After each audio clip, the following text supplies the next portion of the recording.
오늘은 요한복음 5장 36절부터 40절까지 말씀을 함께 나눠보겠습니다. 요한복음 5장 36절부터 40절까지 말씀 제가 봉독해 드리겠습니다. 내게는 요한의 증거보다 더 큰 증거가 있으니 아버지께서 내게 주사 이루게 하시는 역사, 곧 내가 하는 그 역사가 아버지께서 나를 보내신 것을 나를 위하여 증언하는 것이요, 또한 나를 보내신 아버지께서 친히 나를 위하여 증언하셨느니라. 너희는 아무 때에도 그 음성을 듣지 못하였고 그 형상을 보지 못하였으며 그 말씀이 너희 속에 거하지 아니하니 이는 그가 보내신 이를 믿지 아니함이라. 너희가 성경에서 영생을 얻는 줄 생각하고 성경을 연구하거니와 이 성경이 곧 내게 대하여 증언하는 것이니라. 그러나 너희가 영생을 얻기 위하여 내게 오기를 원하지 아니하는도다. 아멘. 오늘 본문에 앞서서 예수님께서는 나는 사람에게서 증거를 취하지 아니한다고 말씀하심으로써 세례 요한의 증거가 사람의 증거 이상이라는 사실을 밝히셨습니다. 즉, 세례 요한의 증거는 사람을 통하여 증거되었지만 하나님으로부터 온 증거여서 진리일 수 있었다는 것입니다. 따라서 세례 요한이 예수님에 대하여 증거한 내용, 즉 예수님이 하나님이 보내신 구원자라는 증거는 사실이었다는 것입니다.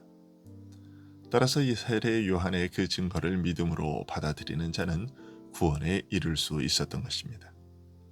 그럼에도 불구하고 세례 요한을 통하여 주어진 증거는 어떤 한계를 가지고 있었음을 또한 말씀하셨습니다.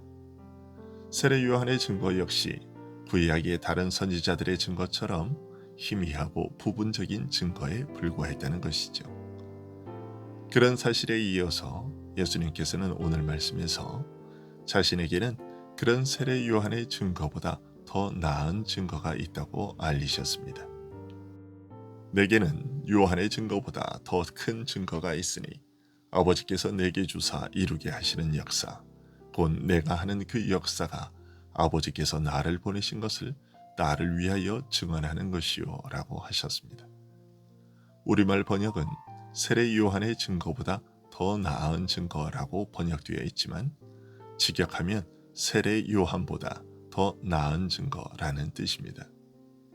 세례 요한의 증거는 비록 사람을 통해 주어진 증거이지만 진리에 대한 증거요, 하나님으로부터 주어진 증거인 만큼 이보다 더 나은 증거가 있다고 말하기 어렵습니다. 그럼에도 불구하고 세례 요한의 증거를 두고 사람을 통해 주어진 증거요, 등불과 같이 희미한 증거이며 장차 올 증거보다 못하다고 말씀하신 이유는 증거된 내용의 본질 때문이 아니라 세례 요한을 비롯한 구약의 선지자들을 통하여 증거된 증거의 방식 때문입니다. 이런 여러 가지 뜻을 담아 요한보다 더 나은 증거라고 말씀하신 것입니다. 요한보다 더 나은 증거로 해석할 경우 세례 요한을 비롯하여 구약의 모든 선지자들을 통해 주어진 증거의 연약성과 한계를 드러내고자 하신 예수님의 의도가 더욱 잘 드러납니다. 이제 제시하실 증거가 세례 요한을 비롯한 옛 선지자들의 증거보다 더 나은 이유는 이를 증거하실 인물이 세례 요한보다 더 위대한 인물이기 때문이라는 뜻을 알리고자 하신 것입니다.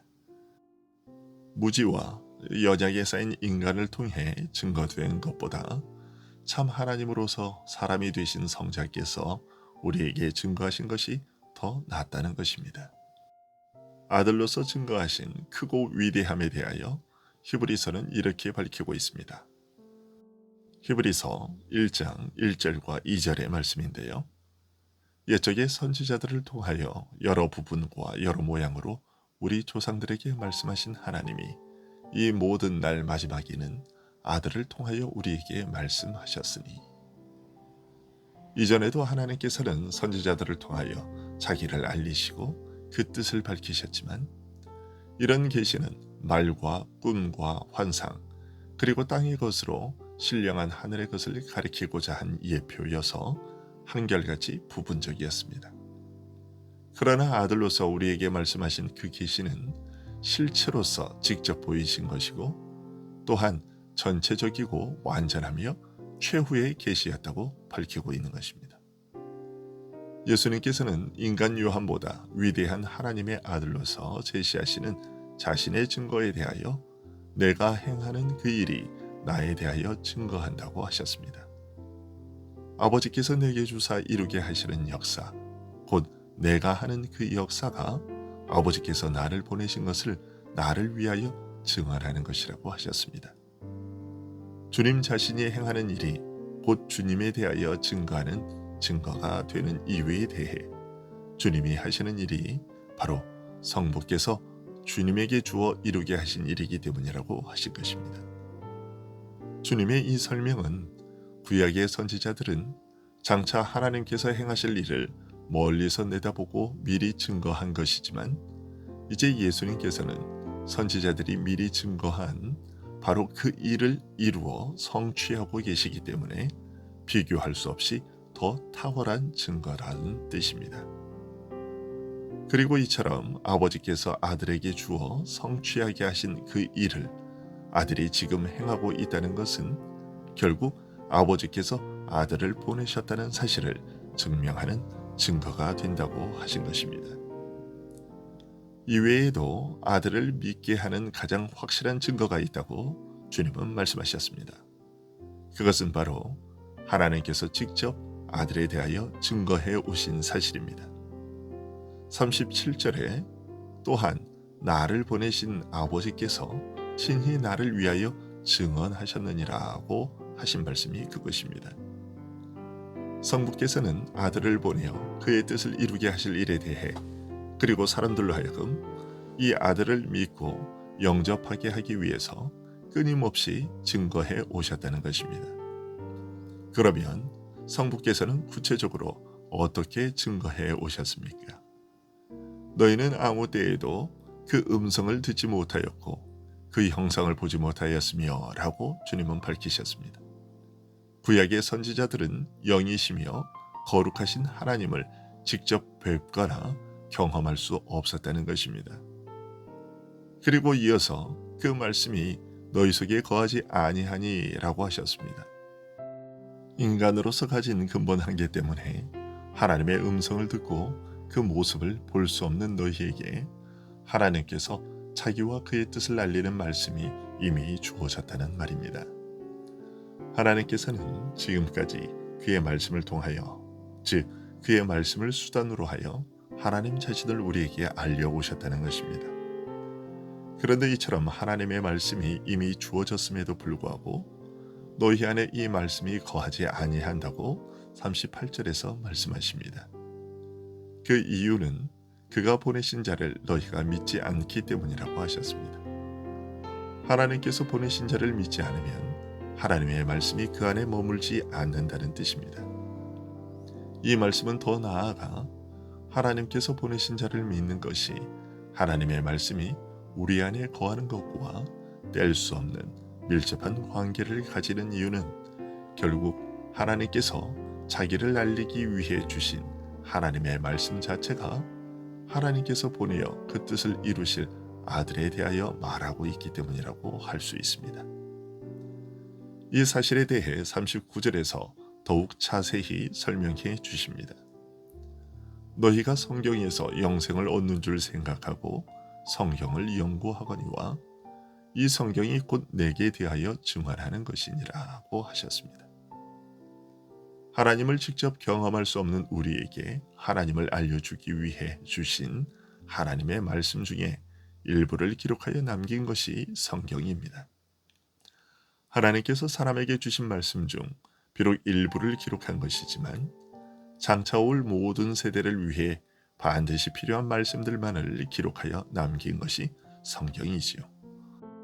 선지자들은 이 말씀을 자신의 입으로 전하여 외치고 자신의 손으로 기록하면서도 항상 분명히 밝히기를 하나님의 말씀이 내게 임하였다고 적음으로써 그들이 기록한 말이 곧 하나님의 말씀인 것을 분명히 나타냈습니다.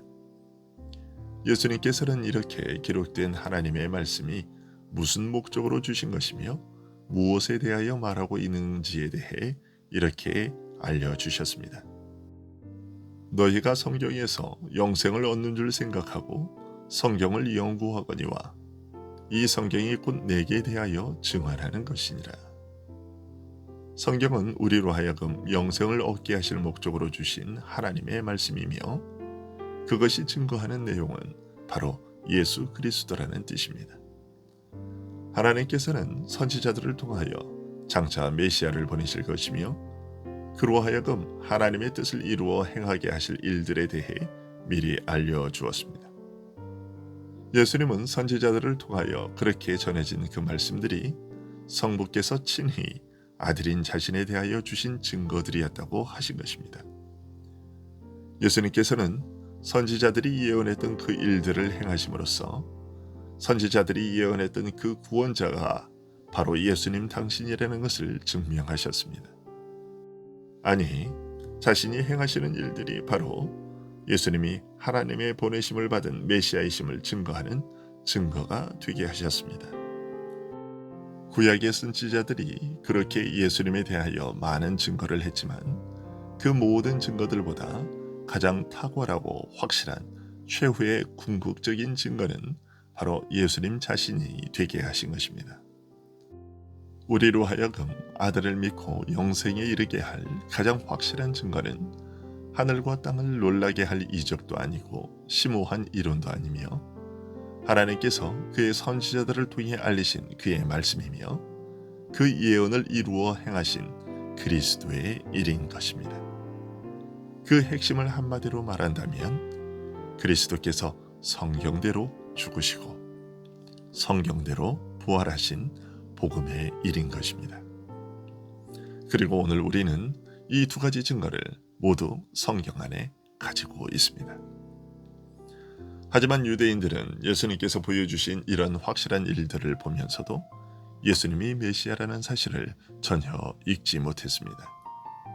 그런 그들을 향해 예수님께서는 그 말씀이 너희 속에 거하지 아니하니 이는 그가 보내신 이를 믿지 아니함이라고 지적하셨습니다.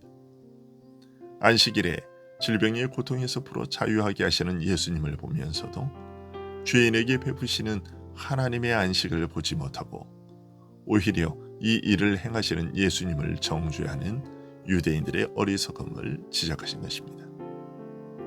그들의 이런 행동에 대하여 너희가 영생을 얻기 위하여 내게 오기를 원하지 아니하는도다 라고 하셨습니다. 단순히 무지해서가 아니라 스스로 영생의 길을 버리고 진리를 배척하는 죄악이 그들의 마음속에서 작용하고 있음을 지적하신 것입니다.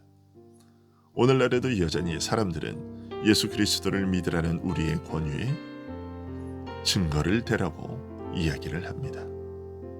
하지만 오늘 말씀을 보면 그들이 예수 그리스도를 믿지 않는 이유는 증거가 없어서가 아니라 유대인들처럼 그들이 스스로 영생의 길을 버리고 진리를 배척하기 때문입니다. 바로 그들의 죄악이 그들을 멸망으로 이끌어 가고 있는 것입니다. 그에 반해 우리는 예수 그리스도를 우리의 구주로 영접하고 있습니다. 이 모든 것이 결국 하나님의 은혜인 것이죠. 오늘도 이 은혜를 주어서 우리로 하여금 예수 그리스도를 우리의 구주로 영접하고 그를 하나님의 아들로 믿으며 그에게 우리의 모든 인생을 의탁해 하신 그 하나님의 은혜에 감사하며 사는 하루가 될 수 있기를 소원합니다. 기도하겠습니다.